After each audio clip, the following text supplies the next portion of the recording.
बिस्मिल्लाहिर्रहमानिर्रहीम। आज मैं अपने नाज़रीन को एक ऐसा गांव दिखा रहा हूं जहां पे सर्दियों में 3 महीने सूरज नहीं लगती। इस गांव का नाम है बेर। सवात के इलाका है ये बेर गांव। नवंबर, दिसंबर, जनवरी 3 महीने यहाँ सूरज नहीं आती।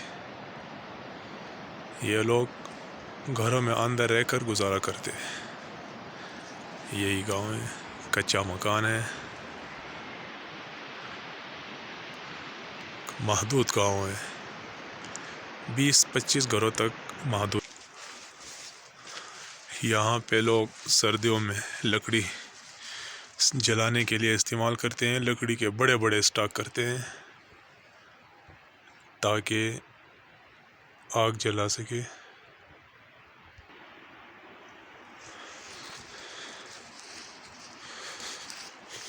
यह लकड़ी का स्टॉक।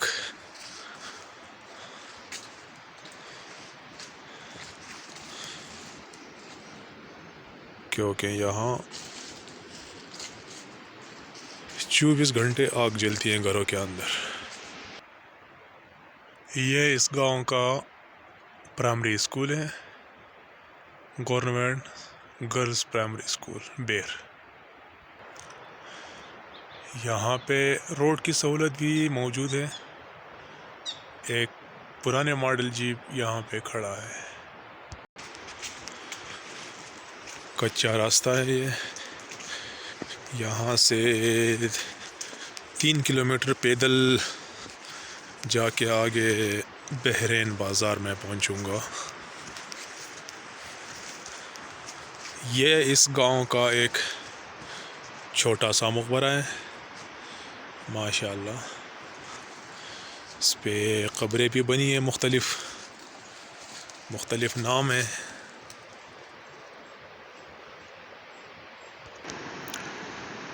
ये सामने गांव है लगन। ये जो एक जगह पे जो घरें हैं इनकी अलग अलग नाम हैं इन जगहों की। ये जो नीचे वाले जो घरें नज़र आ रहे हैं इस जगह का नाम है टैंगेच है, यही है। और जो ऊपर वाले घरें हैं इसे कहते हैं गुबली। ये लोग भी बहुत मुश्किल से ज़िंदगी गुजार रहे हैं। बिल्कुल पहाड़ों में रहते हैं ये लोग, कोई सहूलत इनको मुयसर नहीं है। ये जी मैं पहुंच गया हूँ लगन गांव। इस गांव का नाम है लगन। ये भी बहुत दुश्वार है, बहुत दूर दूर घरें हैं इसके और मुश्किल रास्तों से गुजरना पड़ता है। ये बना है इस गांव के लिए एक स्कूल, प्राइमरी स्कूल। और स्कूल के नीचे भी 2-3 घरें। ये स्कूल इस घरों के नीचे बना हुआ था एक ज़माने में। 2010 के सैलाब में वो बह गया, फिर बाद में दोबारा बना, फिर 2021 के सैलाब में वो दोबारा बह गया। अभी ये नया बना है, बेहतरीन स्कूल है ये।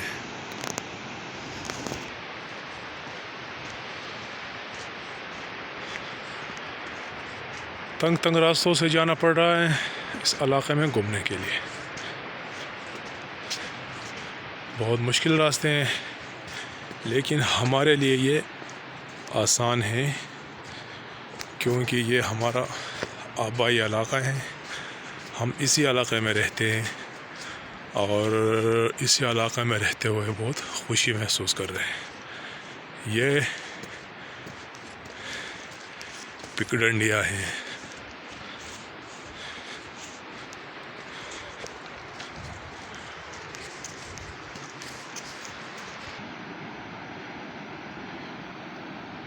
ये जो नीचे कुछ पानी बह रहा है इसे कहते हैं दराल खोट। ये दराल खोड़ बारिशों में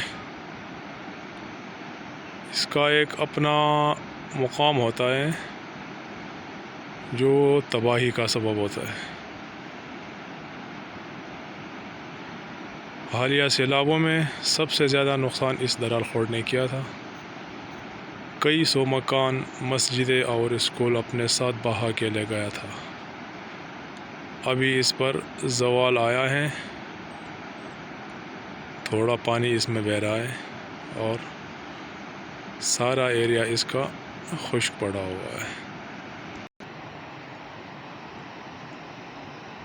ये एक बड़ा एरिया है वादी दराल, जो कि आखिरी पहाड़ों में इसके बर्फ़ पड़ी है, ज़बरदस्त बर्फ़ पड़ी है, सफ़ेद चादर बिछा हुआ है।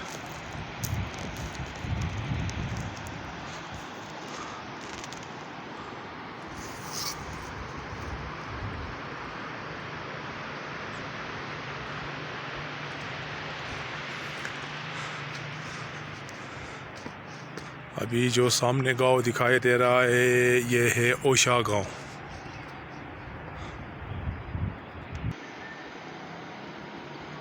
ये ओशा का गांव है और ये इस गांव का एक मस्जिद है, माशाल्लाह बहुत खूबसूरत मस्जिद है।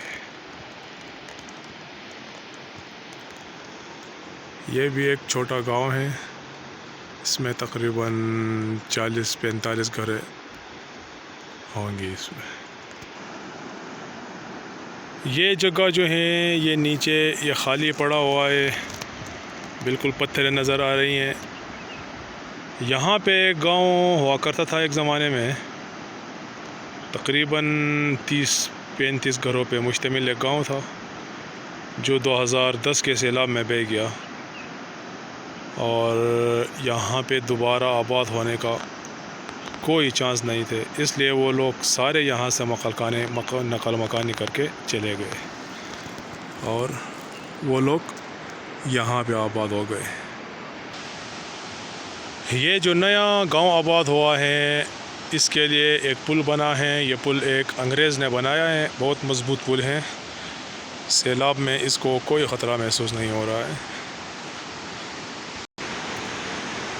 ये एक ज़बरदस्त बेहतरीन पुल है, इसके लिए देखने के लिए अक्सर भी लोग आते हैं, यहाँ पे सेल्फियाँ निकालते हैं, टिकटॉक बनाते हैं और ये काफ़ी हाइट पर है, तकरीबन 200 से ज़्यादा हाइट पर ये पुल बना हुआ है। लाजमी है, अंग्रेज़ ने जब बनाए हैं तो ज़बरदस्त काम करते हैं अंग्रेज़।